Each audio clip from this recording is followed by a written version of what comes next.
Bueno, buenas tardes a todos. Desde ya, muchas gracias por acompañarnos hoy.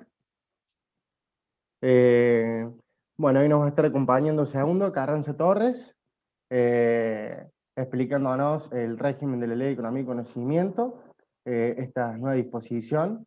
Y luego yo voy a estar acompañándolo. Mi nombre es Marcos Minassian, formo parte del equipo comercial de ASG. Voy a estar acompañándolo para poderles comentar todas las etapas de certificación eh, que, bueno, tiene como adherencia esta ley, así que si querés segundo podemos comenzar. Bueno, muy bien. Buenas tardes. Gracias Marcos y a los chicos de ASG por invitarme. La idea de esta conversación que tengamos es, teniendo en cuenta que ya se encuentra implementado el trámite para aplicar a la Ley de Economía y Conocimiento, repasar a grandes rasgos, dentro de lo posible, y por ahí con la disparidad de conocimiento respecto de esto, valga la redundancia, que suele haber en estas conversaciones, repasar a grandes rasgos cuáles son las nuevas disposiciones o cómo funciona el régimen en general, cuál es el trámite que hay que realizar y, bueno, eventualmente sacar dudas que surjan en virtud de esto, poniendo así en la hora de hablar de los requisitos un poco el foco en la parte de calidad en la que nos va a ayudar Marcos. Bueno, de nuestra parte somos un estudio jurídico con orientación a la tecnología que en el transcurso de la ley de promoción de software y ahora en ley de economía y conocimiento, asesoramos y acompañamos a las empresas que quieran aplicar el régimen a cumplir los requisitos y en su caso llevar adelante los trámites. Así que bueno, vamos a repasar un poco de qué se trata la ley de economía y conocimiento. Marcos me va a ayudar a mí con el PPT y yo lo voy a ayudar a él con el suyo, así que vamos al próximo.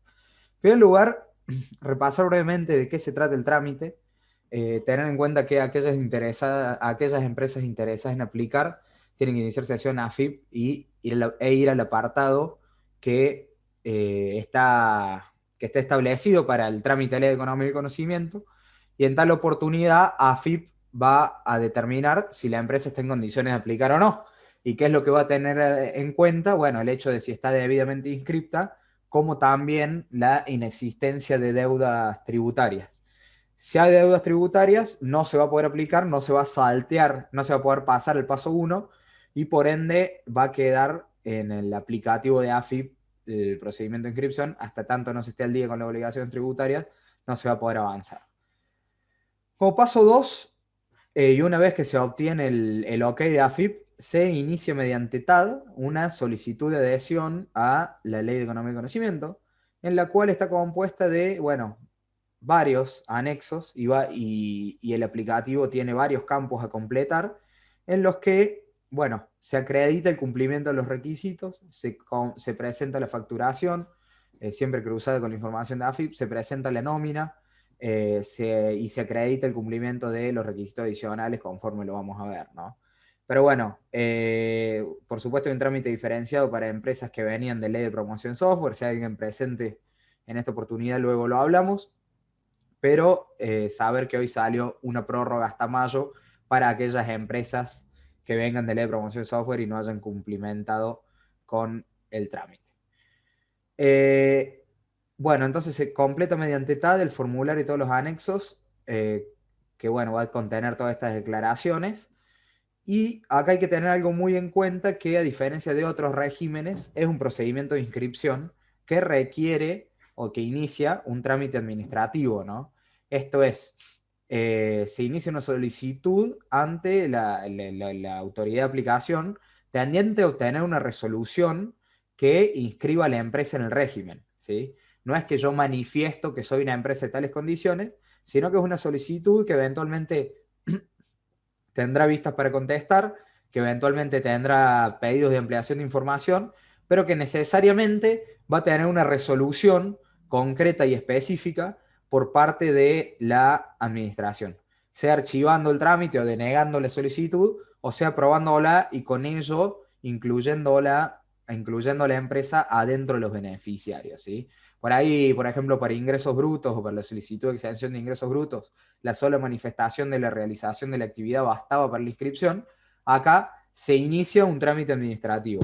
Y eso es muy importante porque también eventualmente, desde el punto de vista jurídico, no quiero ahondar en contemplaciones jurídicas, pero desde el punto de vista legal, tiene también su formalidad y sus mecanismos de defensa en caso en que sea rechazado o en caso en que se corra algún traslado, etcétera, ¿no? Pero el saber que, bueno, primero mediante AFIP y luego mediante TAD, lo que se inicia es un trámite administrativo que como tal debe tener necesariamente cumplir todo lo que ese trámite o la reglamentación de ese trámite establece, ¿sí? Eso desde el punto de vista formal. Bueno, y una vez que se finalice el procedimiento, se obtiene la resolución, como decíamos, aceptando o denegando. Desde el momento que se obtiene la resolución, la empresa está inscrita en el régimen. Ya vamos a ver bien puntualmente respecto a los beneficios, cuáles, a partir de qué momento corren los beneficios, pero lo cierto es que hasta tanto no hay una resolución que específicamente inscriba a la empresa en el régimen, no tenemos concretamente inscripción como tal. Bien, eso respecto al trámite, bueno, en los propios anexos de las resoluciones está establecido y hay un instructivo que eventualmente les puedo compartir que sacó la propia secretaría respecto de qué compone ese trámite, ¿no?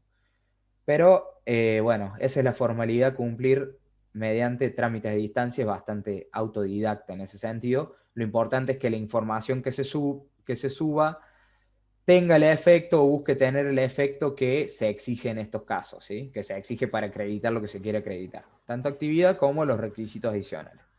¿Pueden pasar al siguiente, Marcos?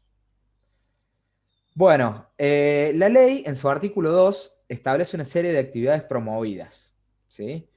Todas esas actividades, bueno, son de las más diversas, seguramente quienes estén acá están en conocimiento de cuáles son, pero tenemos rubro software, rubro nanotecnología, rubro servicios profesionales de exportación, distintas actividades que están mencionadas en la ley y que están con mayor ahondamiento en las distintas resoluciones, ¿no?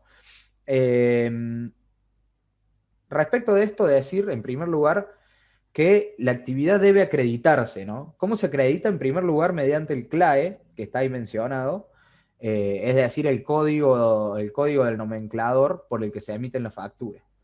La última resolución de la Secretaría de Economía y Conocimiento establece puntualmente cuáles son los CLAE de actividad promovida, ¿sí? Pero el CLAE es necesario, pero no suficiente.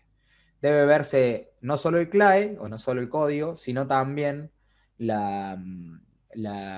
concepto facturado y todos los contradocumentos que den sustento a esa facturación, ¿sí? No se trata únicamente de emitir factura por actividad promovida, sino por tener documentación que haga indubitable que el concepto de esa factura es correcto.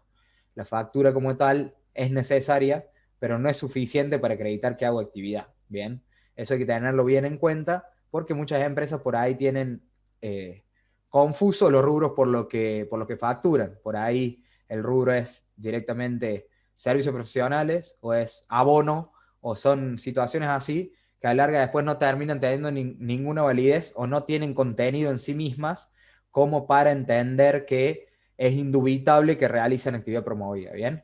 Eso respecto de cómo acreditar la actividad. Después bien, lo que se va a tener en cuenta es la facturación puntualmente de los 12 meses anteriores. 12 meses, exactamente 12 meses anteriores a la aplicación. Desde que aplico miro 12 meses para atrás y en base a eso se evalúa la facturación. ¿Qué es lo que se va a exigir? Que el 70% mínimo sea de una o más actividades promovidas, ¿sí? Con su clave correspondiente y con los contradocumentos que correspondan, ¿no? Pero el 70% de actividad es exigido para considerar que la actividad que se realiza es actividad promovida. Menos de eso no permite a la empresa aplicar, habrá que juntar un periodo de 12 meses en el que sí se llegue a ese porcentaje y bueno, luego mantenerlo con el tiempo, ¿no? Tenemos, tenemos eso, tenemos que destacar básicamente que si una de las actividades es software y la otra es servicios profesionales de exportación previstos en el inciso E, el componente software no puede ser menos del 50% de la facturación. Eso por los casos excepcionales en que se presenta en combinación de software con otros. Y a la vez también decir que hay algunos casos de actividad que no necesariamente está facturada como tal, sino que por ahí la facturación que se realiza es de otros productos que no están promovidos como tales. Hay que pensar en productos que tienen valor agregado como tales, ¿sí? Y que no son actividad promovida en sí, pero que sí, en su proceso de producción o en la manera de traerlos al mercado, tienen actividad promovida, ¿sí? Por poner ejemplos, insumos médicos que tienen tecnología embebida, por poner ejemplo, autos eléctricos que tienen inteligencia artificial embebida, etcétera. La factura concretamente por ahí no expresa la realización de actividad, pero sí la naturaleza de cómo se presta ese servicio puntualmente, ¿sí? Que eso es el supuesto del apartado 2 del artículo 4, que permite acreditar las empresas certificación contable mediante que realicen actividad por más que esa actividad no se facture, ¿sí? Y no se puede acreditar ese 70%. No sé si vamos bien, pero bueno, pasamos a la próxima. Sumado a la actividad promovida, tenemos que acreditar el normal cumplimiento de obligaciones. ¿Qué obligaciones tributarias, gremiales y laborales?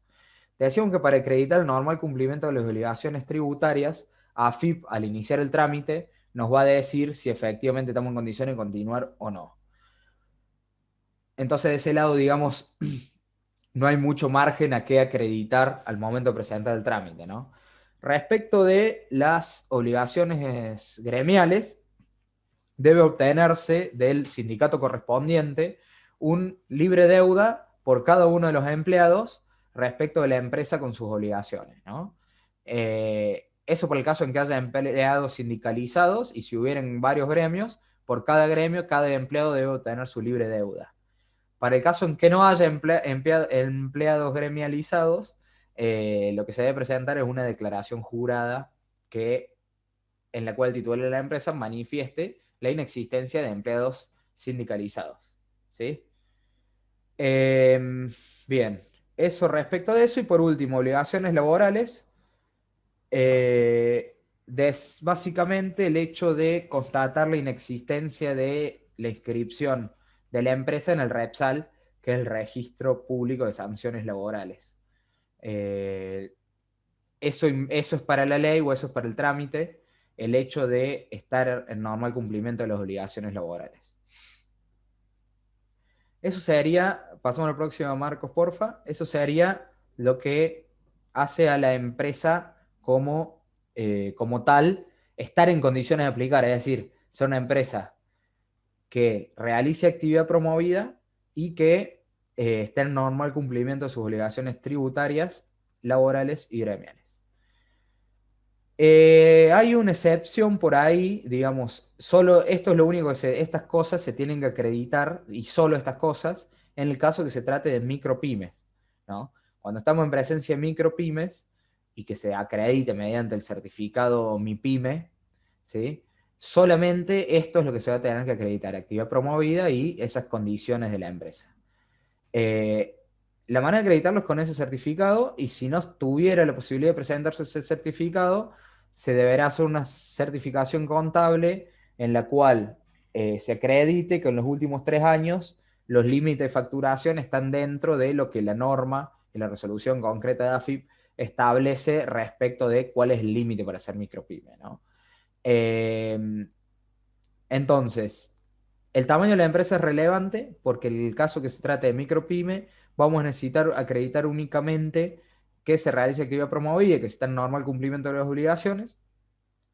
Y también porque, como vamos a ver a continuación, la exigencia de requisitos y los beneficios a cumplir son progresivos de acuerdo al tamaño de la empresa. Esto es, cuanto más grande es la empresa, de acuerdo a esta misma categorización, cuanto más grande es la empresa, más requisitos se van a exigir y menores van a ser porcentualmente los beneficios. Y a la inversa, cuanto más chica sea la empresa, menos requisitos va a tener que acreditar y más grandes van a ser los beneficios. Al primer ejemplo lo vemos con esto, en tanto en cuanto si se trata de micropyme cuya antigüedad sea menor a 3 años, por 4 años va a tener el beneficio de únicamente acreditar la realización de actividad promovida y nada más que de actividad promovida. Pasamos a la próxima, ¿puede ser? Bueno, ¿cuáles son los beneficios de la Ley de Economía y Conocimiento? Para los que no lo saben a esta altura, los repasamos brevemente. En primer lugar, la estabilidad de los beneficios, y esto refiere a que una vez que se accede a una resolución que otorgue los beneficios, no podrá la autoridad de aplicación y el Estado en general limitarlos ni cercenarlos, ¿sí? Es decir, en la obtención de una resolución y el mantenimiento de los requisitos y el cumplimiento de las condiciones para mantenerse en el régimen, es una especie de compromiso del Estado que no puede ser unilateralmente revocado, ¿sí? Entonces, la estabilidad de los beneficios refiere a que el Estado se compromete a mantener los beneficios mientras se cumplen los requisitos a tal efecto una vez que la empresa está inscrita. Segundo lugar, contribuciones patronales, se llama, o lo llamé en esta presentación a contribuciones patronales, a aquel beneficio que surge de calcular, que surge de generar un bono fiscal para el pago de otros impuestos al 70% de las contribuciones patronales efectivamente pagadas. Se pagan las contribuciones patronales, se calcula el 70% y eso sirve como un bono fiscal para el pago de otros impuestos. ¿Cuáles impuestos? Todos salvo ganancias, salvo una excepción que ahora la vemos, y ese bono de 70% es intransferible. Se debe aclarar, sí, que las contribuciones patronales que se computan son únicamente las de aquellos empleados que realicen actividades promovidas, ¿sí? Y no la de empleados de otras actividades, como por ejemplo podría ser los comerciales, los del rubro de administración, etcétera, ¿sí? Ese 70% de contribuciones patronales pagadas puede aumentarse a un 80% en el caso de contratación de personas que hayan sido beneficiarias de planes sociales, que sean de provincias de menor desarrollo, que están establecidas en la norma, que sean mujeres travestis o transexuales, y bueno, y distintos casos que la norma específicamente prevé para fomentar la contratación de personas marginadas del mercado laboral de estas actividades que repercuten un beneficio extra. Eso respecto a contribuciones patronales. Después, el punto 3, retención y percepciones, es únicamente para el caso de empresas que exporten. Se obtendrá un certificado de no retención ni percepción de impuestos no retención ni percepción de IVA para todas las operaciones con el solo hecho de acreditar una exportación en los últimos 3 meses previos a la aplicación del régimen, que en muchos casos de lo financiero es muy relevante. Respecto al impuesto a las ganancias, se aplica un descuento al momento de pagar el impuesto. No es una reducción de la alícuota, sino que es un descuento que también es progresivo dependiendo del tamaño de la empresa, ¿sí? O sea, entre un 20 y un 60%, dependiendo si se trate de micro y pequeña, mediana o gran empresa. Y por último, para el caso en que haya un supuesto de doble tributación, en lo que acá llamamos cómputo de gravámenes, para el caso en que haya un supuesto de doble tributación, haya una existencia de un convenio de doble imposición, el impuesto análogo al impuesto de las ganancias pagado en el exterior se tomará como un gasto a los fines de la determinación del impuesto local, ¿sí? Antes estaba establecido que se tomaba cuenta, pero bueno, termina siendo un gasto que se toma a favor para el cálculo del impuesto actual. Pasamos a la próxima. Intento ir a vuelo de pájaro con estos temas bueno, intentar tocarlos todos y después eventualmente profundizamos en la parte de preguntas y también para dejarle lugar a Marcos con la cuestión de calidad. Bueno, una vez que se acredita, esos son los beneficios a los que se debe acceder. Se acredita lo que habíamos dicho antes, que es la actividad promovida y el normal cumplimiento de las obligaciones y gremiales, laborales y tributarias. Y luego pasamos a los requisitos adicionales. Los requisitos adicionales, como dice la ley, deben cumplirse 2 de 3 requisitos. ¿Cuáles son estos requisitos? Capacitación, investigación y desarrollo, que cuentan como una. Certificación de calidad, que es otro. Y exportaciones es otro. Si bien mencioné 4, capacitaciones e investigación y desarrollo cuentan como uno, calidad y exportaciones. Si yo quiero acreditar capacitaciones, ¿qué es lo que tengo que acreditar? Acreditar que realicé un gasto en capacitaciones vinculadas a temáticas de economía y conocimiento. ¿Cómo puede ser este gasto? Este gasto puede ser dirigido a becas, dirigido a aportes a fondos creados para tal efecto, y puede ser tanto para empleados de la empresa como para terceros. En todos los casos, la capacitación en la que se gasta tiene que estar vinculada a temáticas de la economía y el conocimiento. No puede ser de otras temáticas distintas, solamente de esas. ¿Y cómo se calcula? Bueno, básicamente es un porcentaje de la nómina total de personal que, digamos, de la nómina total anual se calcula un porcentaje y ese es el gasto en el mismo periodo de tiempo que la empresa debe acreditar. Va del 1 al 3% dependiendo del tamaño de la empresa. En todos los casos, debe ser realizada por intermedio de instituciones del sistema educativo. Estas instituciones del sistema educativo son las que tienen tal carácter de acuerdo a distintas leyes, pero en el caso en que la temática de la capacitación no esté ofrecida en la institución del sistema educativo, se podrá acreditar ese gasto en otra institución por fuera del sistema, como por ejemplo pueden ser las plataformas de cursos online. Bien, eso respecto del requisito adicional de capacitación. Pasamos a la próxima, que va a ser investigación y desarrollo.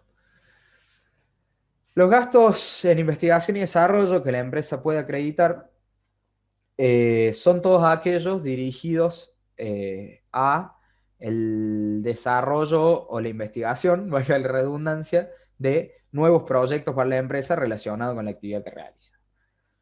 ¿Cómo puede ser esto? Como dice ahí, básico, aplicado o experimental. Que sea básico quiere decir que no va orientado, no, la investigación en cuestión no va orientada al desarrollo necesariamente de un nuevo producto, sino es el estudio de un tema concreto, ¿sí? Que, bueno, vinculado con estas temáticas. Aplicado es cuando se piensa en la producción de un producto o de un servicio vinculado con esa investigación, y experimental cuando efectivamente se lleva a cabo esa producción. Los gastos que se tienen que se realizan, o bien puede ser en recursos internos de la empresa, o bien puede ser por intermedio de terceros ajenos a la empresa, pero que sean miembros de entidades inscritas debidamente en el ROECIT, que es el registro de organismos de ciencia y tecnología. ¿Cuáles son los gastos de investigación? Entonces, yo voy a acreditar gastos detrás de determinados proyectos, proyectos que pueden ser básicos, experimentados, o básicos, aplicados, experimentales. Voy a acreditar gastos en proyectos de la empresa. ¿Qué tipo de gastos puedo acreditar que la empresa hizo? Bueno, erogaciones internas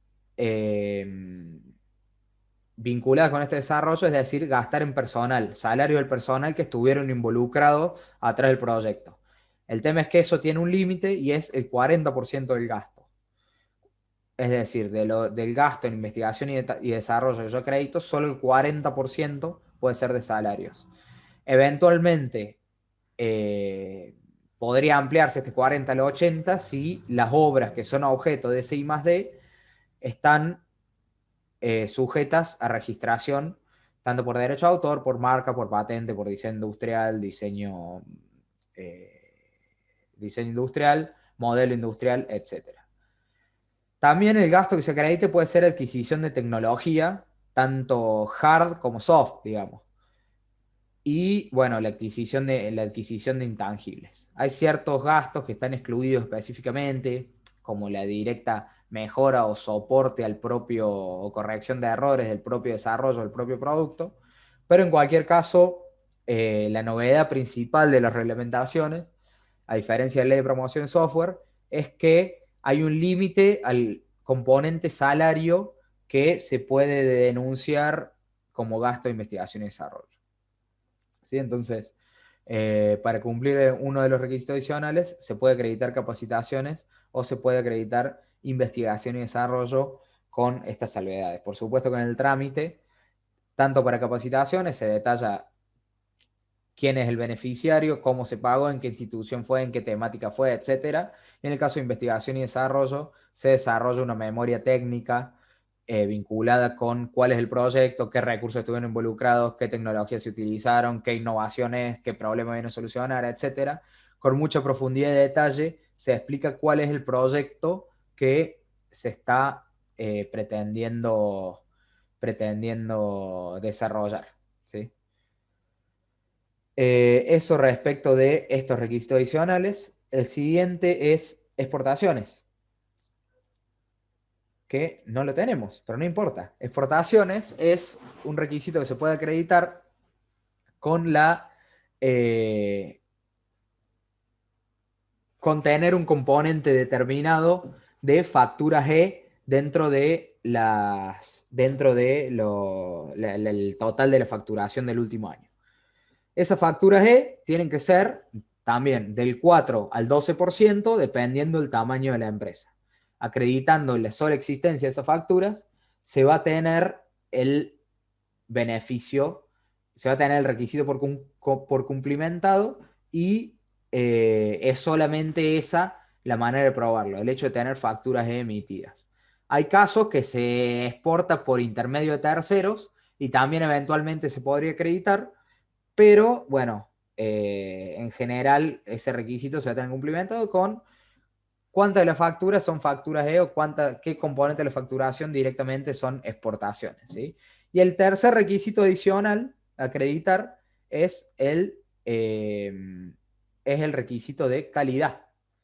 El requisito de calidad que después Marcos lo va a explicar un poquito en detalle, o si quieres Marcos pasamos ahora a eso antes de pasar a los requisitos periódicos que hay que acreditar, ¿sí? Pasamos al siguiente diapo y después volvemos a esta.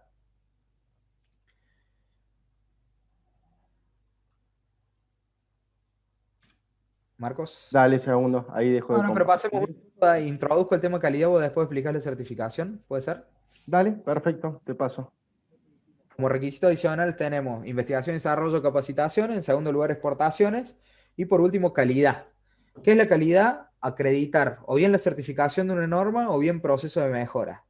Si yo lo que voy a acreditar no es una certificación de la norma y es un proceso de mejora, el mismo tiene que tener, es un plan de mejora que tiene que tener mínimo 80 horas y tiene que ser realizado por intermedio o de organismos nacionales o de consultores particulares aprobados por el INTI como certificadores en tecnologías de gestión.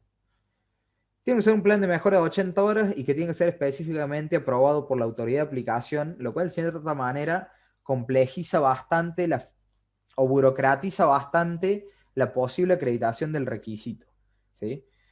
Por otro lado, podemos acreditar o tener por acreditado el requisito de calidad con el solo hecho de presentar una, la resolución o la certificación de calidad como tal, tanto ya definitiva como en trámite. Si lo que se va a presentar es acreditar que estoy en trámite o en proceso de certificación de una norma, tengo máximo un año para cumplimentar ese requisito. Por supuesto que se debe manifestar específicamente. Entonces, acredito o bien el cumplimiento de una norma, puedo ir por el lado de acredito un plan de mejora, pero si no, acredito o bien el cumplimiento de o bien la certificación de una norma de calidad, o bien que esa certificación esté en proceso o esté en trámite. La idea es que ahora podamos ver brevemente de qué se trata este proceso de certificación de calidad, para lo cual Marcos lo va a presentar. Y yo voy a compartir la pantalla. Perfecto.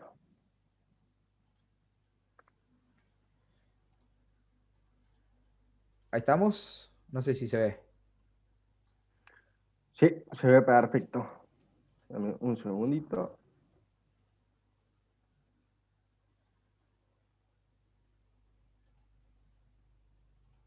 Bien. Bueno, primero que nada, muy buenas tardes a todos los que se han ido sumando en el transcurso de la charla. Ahora que no te robo unos minutos, segundos, aprovecho para presentarnos. Para aquellos que nos conocen, en ASG somos una consultora que nos dedicamos a lo que es implementación de normas, a brindar soluciones concisas y bien específicas aplicadas a cada organización, siempre bien alineado a la estrategia del negocio, ¿sí? Tenemos hoy un equipo aproximadamente de 50 asesores. Nuestra casa central se encuentra en Córdoba Capital y tenemos nuestras oficinas ubicadas en Buenos Aires, Mendoza, Salta y Neuquén, ¿sí? Con esto estratégicamente cubriendo todo el país para nuestra prestación de servicio. La intención de hoy, en principio, es poder acompañarlos segundo y poderles explicar a todos ustedes este requisito, ¿sí? De certificación, poder quizás sacar algunas dudas en tanto lo que es el proceso de consultoría para lograr la certificación y luego el proceso de certificación y algunos comentarios que viene ahí, segundo paso recién rápidamente, que tiene de específicos esta ley que tenemos que tener en cuenta, ¿sí? Arrancando del principio de una etapa de lo que vendría a ser de consultoría en el proceso de implementación, en donde nosotros acompañamos a las organizaciones, ¿sí? Estos plazos de implementación, de consultoría, ¿sí? En este caso, como bien les decía segundo, tenemos 12 meses desde que iniciamos, desde que avisamos el inicio de este proceso, por lo cual podemos acomodar el proyecto allí, teniendo como un mínimo de 80 horas, ¿sí? Entonces, teniendo en cuenta eso, el plazo de 12 meses, la verdad que queda muy bien, ¿sí? Iniciando con este proceso de consultoría, lo primero que hacemos de la organización es definir un equipo de trabajo, ¿sí? Acorde al perfil de la empresa, iniciando con un diagnóstico inicial, en donde lo primero que se hace es ver los procesos principales, ¿sí? Que la organización va a incluir dentro del alcance de la certificación, ¿sí?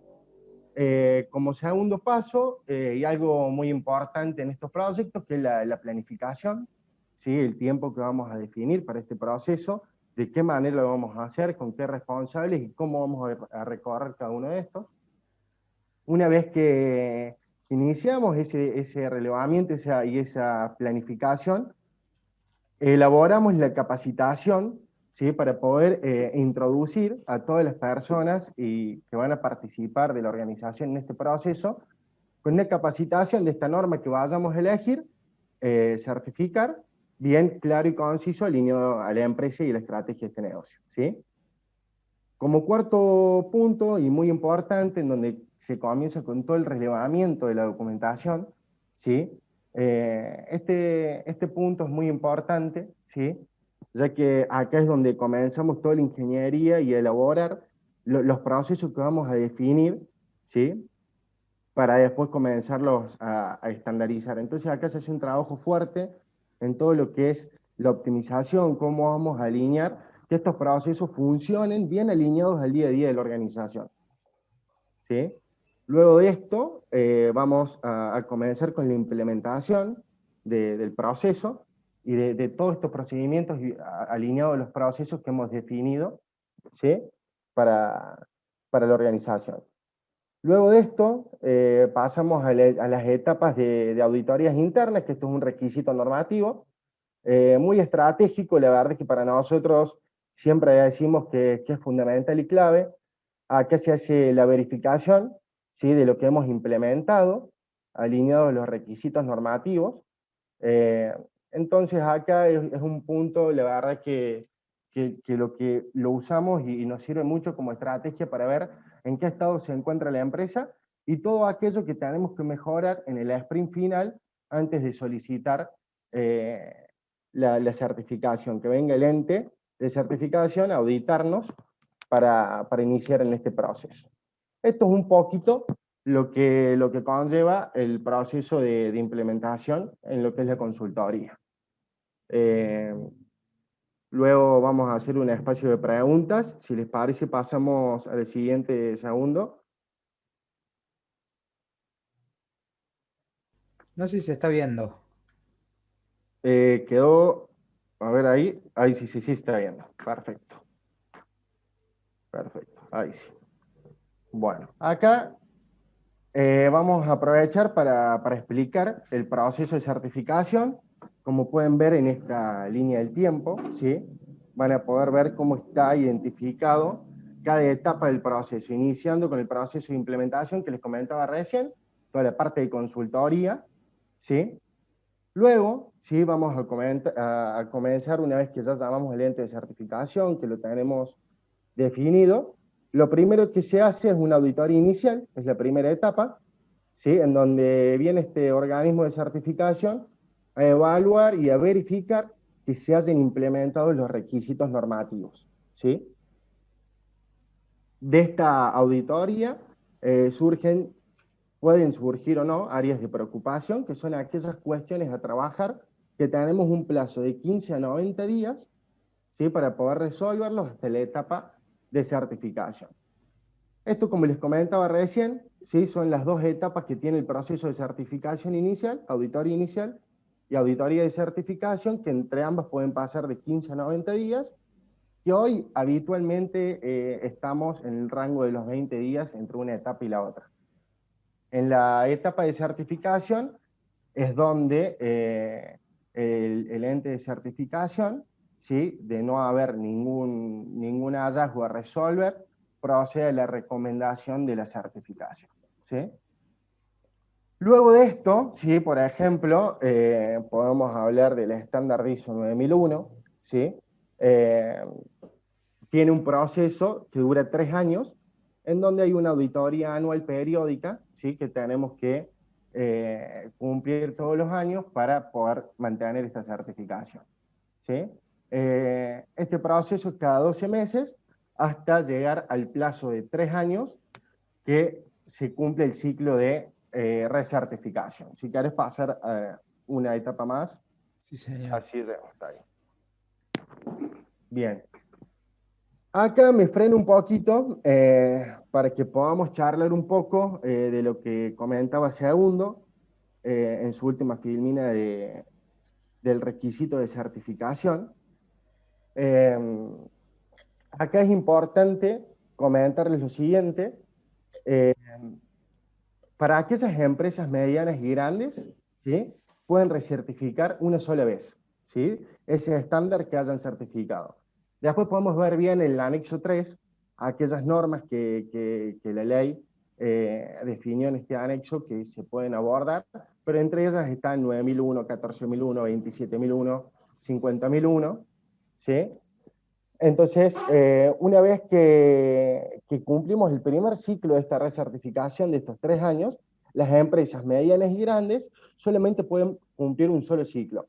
Para el segundo ciclo de recertificación, tienen que incluir un nuevo estándar, ¿sí? A certificar para que este requisito siga siendo cumplimentado. Eso es un poquito como algo que tiene esta ley que vale la pena aclararlo. Después, como les decía bien, en el anexo 3 pueden encontrar todas las normas que aplican esta ley y las que no estén se puede solicitar la inclusión de la misma, ¿sí? Eso también está bueno tenerlo en cuenta. Les comenté hace un ratito que el plazo para la implementación son 12 meses, así que los plazos son bastante cómodos y holgados para cumplir con esto. Ahí agrego una cosita que, digamos, como hay. El proceso de certificación en general es más rápido que el plazo máximo que te da la ley, por ende, en principio no tendrías problema con el cumplimiento de ese requisito, digamos. Perfecto. Bueno, acá vamos a pasar un poquito de lo que es un certificado para aquellas empresas que no han pasado nunca por este proceso y no conocen, ¿sí? Esto es un certificado de un cliente nuestro, del ente de certificación Bureau Veritas, ¿sí? Acá, como bien les muestra ahí, sale el nombre de la empresa certificada, ¿sí? Debajo del nombre sale la sede central, que es el sitio que tiene la empresa. En los certificados siempre mencionan el sitio de la organización. Abajo pueden ver que figura el nombre de la norma, en este caso 9001. Y algo muy importante aquí debajo es el alcance. En este caso tenemos el alcance definido acá, en este caso es desarrollo, venta, implementación, soporte de soluciones de software para el gerenciamiento administrativo y operativo de empresas de la industria de entretenimiento. Esto es importante porque cuando les comentaba en el proceso de consultoría, cuando comenzamos con el relevamiento de los procesos, vamos a ir definiendo cuál va a ser nuestros alcances, cuáles son los procesos que vamos a incluir dentro de la certificación, siempre teniendo en cuenta que el core de la organización tiene que estar dentro. ¿Sí? Eh, Así que esto es importante y es estratégico que lo pensemos bien a la hora de implementar el sistema de gestión, cual vayamos a llevar a cabo. Eh, Acá también el certificado van a poder encontrar la fecha del ciclo original, ¿sí? Que es una vez que el ente de certificación se cierra todo esto que les comento, y una vez que se recomienda la certificación, pasa las aprobaciones correspondientes y se procede a la emisión del certificado. Ese es el inicio del ciclo original. Sí, acá pueden ver la fecha de inicio del ciclo de recertificación y la fecha de vencimiento, que pueden ver cómo es que es cada 3 años. ¿Sí? Bien, acá siempre está bueno también, aprovecho para aclararles, a la hora de decidir estas normas a implementar o cuál vamos a llevar a cabo, siempre es importante pensar, ¿no?, los impactos que va a tener en la organización. ¿Sí? ¿Qué normas vamos a elegir? Si vamos a elegir 9001, 27001, 50001. Siempre pensando, ¿no? Y nada, teniendo en cuenta que tenemos la oportunidad también de llevar a cabo esta certificación y buscar los impactos que necesitamos cuando certificamos lo que es una norma. ¿Sí? Por ejemplo, es muy importante tener en cuenta el impacto comercial que vamos a tener, si hay clientes que nos requieren esta norma, a la hora de decidir por cuál vamos a participar, cuál vamos a incluir en nuestra organización. ¿Sí? Por otro lado, el impacto interno, ¿no? La organización, la implementación, la definición, para comenzar a medir nuestros procesos y poder tomar decisiones concretas. Entonces, por eso es muy importante que a la hora de definir los plazos de implementación tengamos en cuenta estos 12 meses, que son muy lógicos y están muy buenos para hacer un buen proyecto y generar un buen valor agregado en la organización. Eh, Así que eso es muy importante que lo tengamos en cuenta. Yo creo que estamos en condiciones de abrir la etapa de preguntas, a ver qué dudas hay respecto a esto y poder ahondar un poco más finito. Y desde ya les agradecemos por participar. Marcos, ¿querés que Sí, terminemos con lo correspondiente al EC y dale, abrimos preguntas para todo en su conjunto, si te parece? perfecto. Sí, faltó. Y A mí me quedó una cosita pendiente nada más. bien, dame un segundo.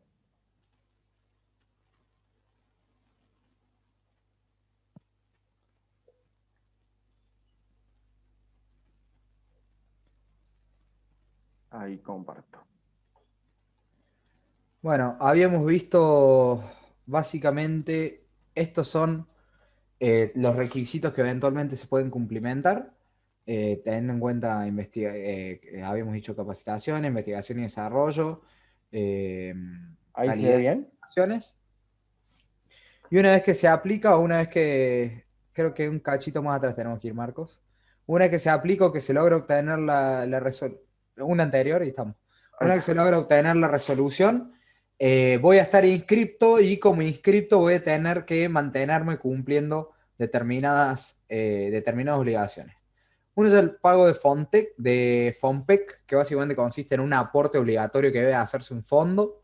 Eh, También progresivo dependiendo del tamaño de la empresa, que se paga a los 15 días de la declaración jurada de ganancias. Esto lo paso rapidito, digo esto, para así ya terminamos y pasamos a preguntas, que veo que hay un par ahí, así lo vamos contestando. Después también hay una obligación de pago de tasas, que se calcula en función de los beneficios también, pero se pagan de manera diferenciada, es decir, todo lo que es vinculado con el bono de manera mensual y para ganancias anualmente.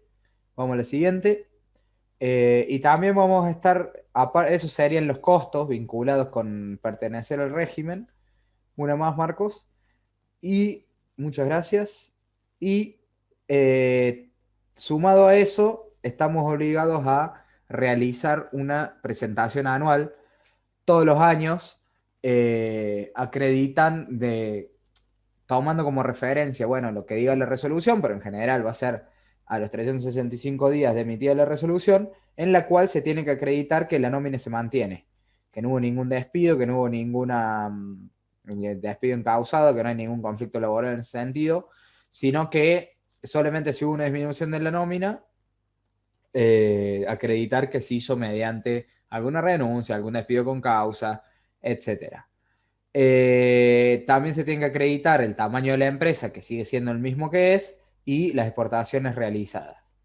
A su vez, también cada 2 años se va a realizar una revalidación en la cual se va a exigir desde lo porcentual un aumento de los requisitos, ¿sí? Porcentualmente van a tener que aumentar, bueno, ahí está indicado en la resolución también, para el caso de I+D, un aumento del 0,25%, o en el caso de las pymes, 0,5% en el caso de las grandes, en el caso de exportaciones también va a haber que aumentar en términos porcentuales, y lo mismo con capacitaciones.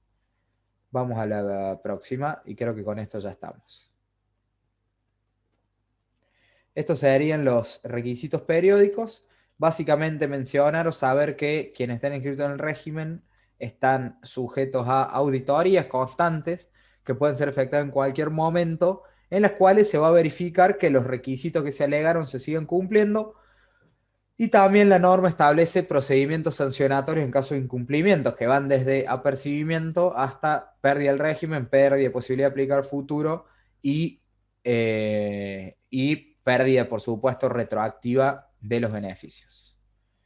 Esto sería a grandes rasgos y muy a grandes rasgos el régimen Ley de Economía y Conocimiento y su trámite. Les agradecemos a todos por acompañarnos, por participar. La verdad es que para nosotros es un gusto enorme que ustedes participen, que nos acompañen, poderlos ayudar. Y en lo que los podamos ayudar, estamos para eso, a total disposición. Así que bueno, de nuevo, desde ASG, les agradecemos mucho la participación. Bueno, gracias a todos. Hasta luego.